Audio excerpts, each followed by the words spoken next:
Hello friends, this is Ashwinder. दोस्तों, कैसे हैं आप सब लोग। दोस्तों, उम्मीद करता हूं कि ओएनजीसी के अंदर सभी ने बहुत अच्छा प्रॉफिट कमाया होगा। दोस्तों, मैं जाम में फंसा हुआ था आज, तो इस वजह से मैंने सोचा कि आप लोगों को टाइम पास करने के लिए मैंने आप लोगों के लिए वीडियो बनाना ज़्यादा उचित समझा। काफ़ी टाइम से जाम में हूँ कुछ प्रॉब्लम की वजह से। दोस्तों, ओएनजीसी के अंदर 119 का टारगेट आ चुका है। और दोस्तों, एक चीज समझने वाली है कि ओएनजीसी के अंदर देखिए, मैं सारी बातें पोजिशन करूंगा अभी, ठीक है ना। इंट्राडे के लिए तो मेरी शाम को वीडियो आप लोगों को मिल ही जाएगी।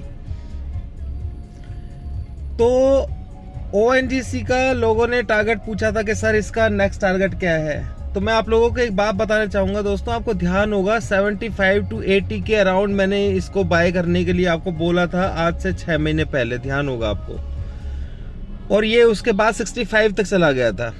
मैंने क्लियर बताया था कि इसका टारगेट 95 का है। उस वक्त 95 का टारगेट था, तो हमने 95 का टारगेट लिया। भी थोड़ा लेट आया पर टारगेट उसका आया। बात वो नहीं है दोस्तों, बात ये है कि 96 जब चल रहा था अभी रिसेंटली 1.5 हफ्ते पहले, तो मैंने आप लोगों को क्लियरली बोला कि आप यहाँ पे बाय कर लीजिए। यानी कि सेम उसी प्राइस के ऊपर मैंने आप लोगों को बाय भी बोला। यानी कि 70 से लेकर के 75-80 के लेवल से हम लोग ओएनजीसी के अंदर बाय में हैं। और आज प्राइस जो मैंने टारगेट आपको दिया था, इनिशियल टारगेट 119 का मैंने आपको टारगेट दिया था, जो कि आ चुका है।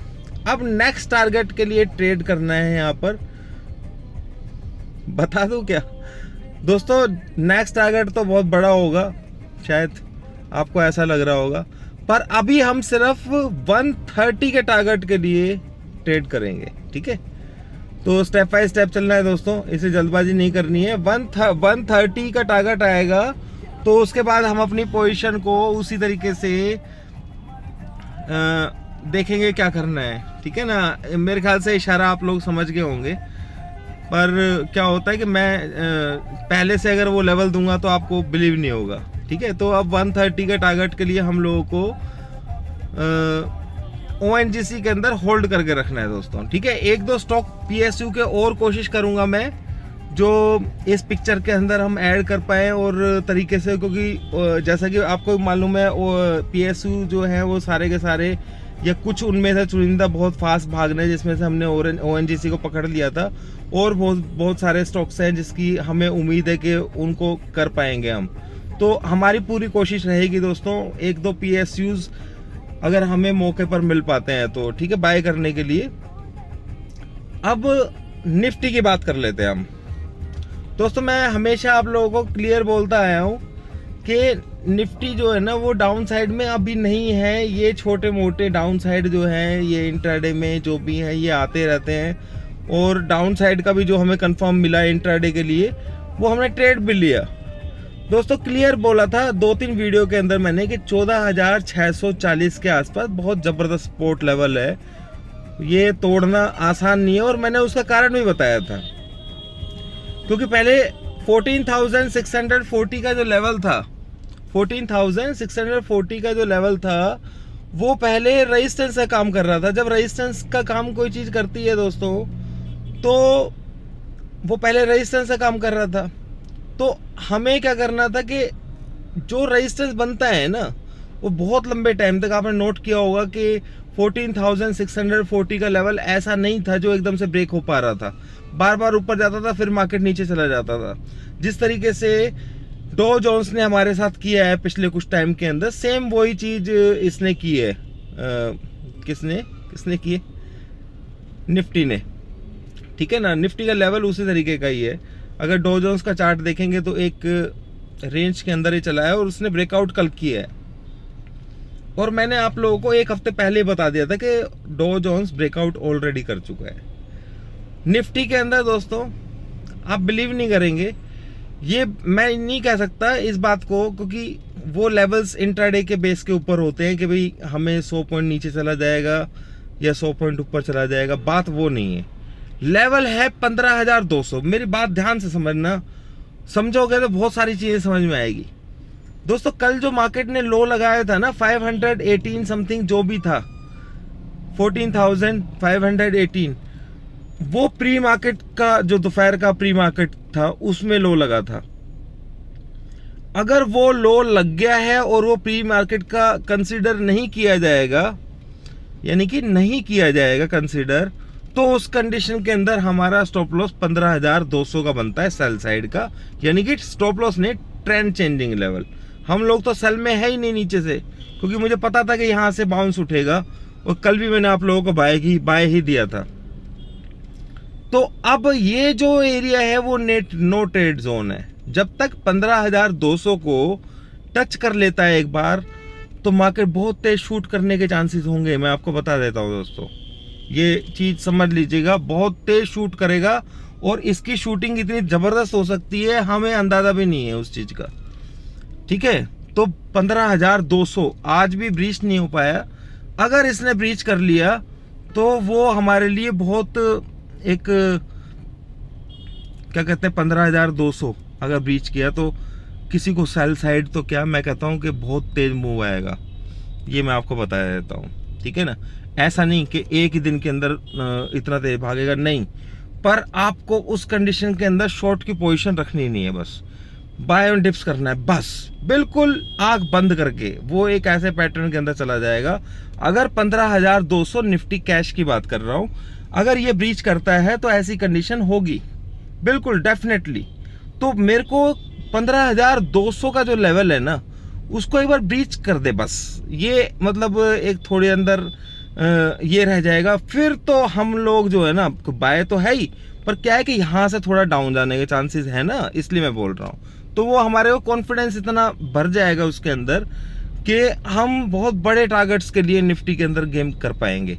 वो जाना तो खैर है ही, पर उसकी स्पीड जो होगी ना वो बहुत ज़्यादा हो जाएगी। जिस तरीके से 4400 से 5500 बजाज फाइनेंस आया था ना, उस तरीके की स्पीड उसमें देखने को मिलेगी। मेरे ख्याल से आप मेरी बात समझ गए होंगे।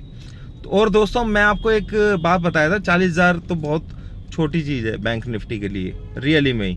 ठीक है, और बहुत सारे स्टॉक्स हैं जितने भी।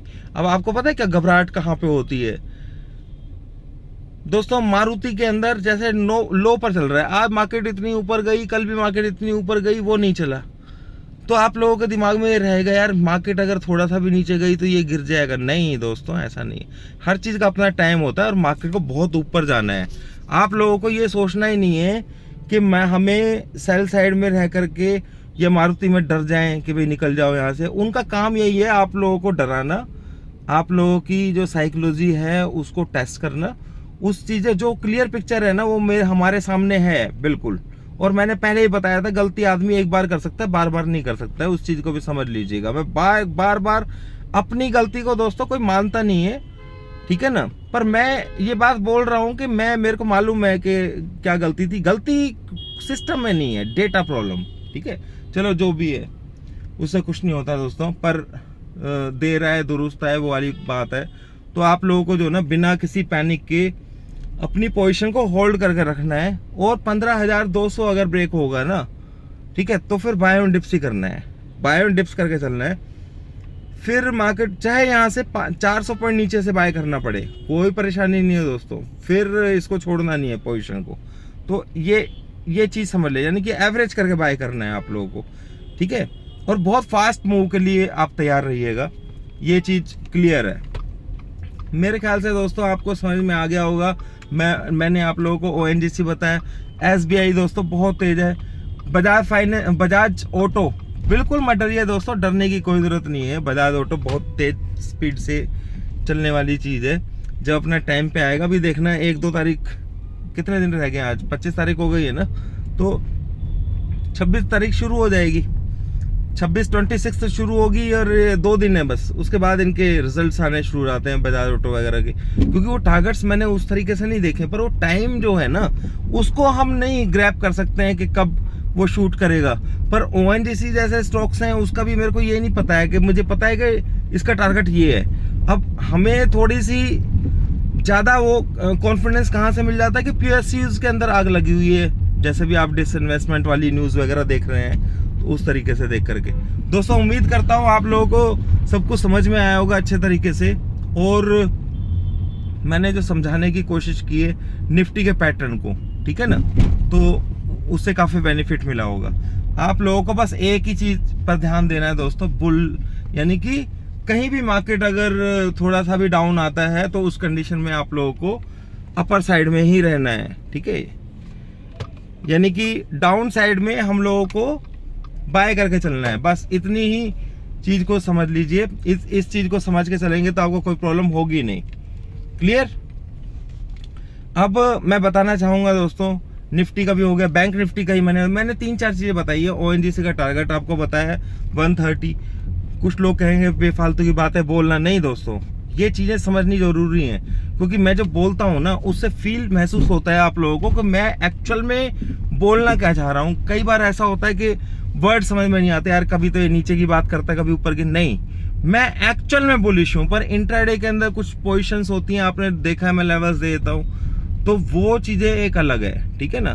तो इंट्राडे को और पोजिशनल को ऐड करके मिला करके नहीं चलना है। जो लोग पोजिशनल के अंदर ही दोस्तों पैसा है, जैसे आप लोगों ने ओएनजीसी में कमाया या और स्टॉक्स में देखते हैं आप, जैसा मैं दे देता हूँ, ठीक है। जितने स्टॉक्स मैंने दिए हैं सभी के टारगेट आने हैं। आप देखिए इंडस बैंक 1110, ये भी एक टारगेट था, ठीक है। मैंने तो आपको 1300 दे रखा है ना, ये भी एक टारगेट था, वो भी टारगेट अचीव हुआ है, ठीक है। तो इस तरीके से आप अपने कॉन्फिडेंस को मेंटेन रखिए। मारुति के अंदर 8900 के टारगेट हम बहुत जल्दी देखेंगे। एसबीआई बहुत बुलिश है,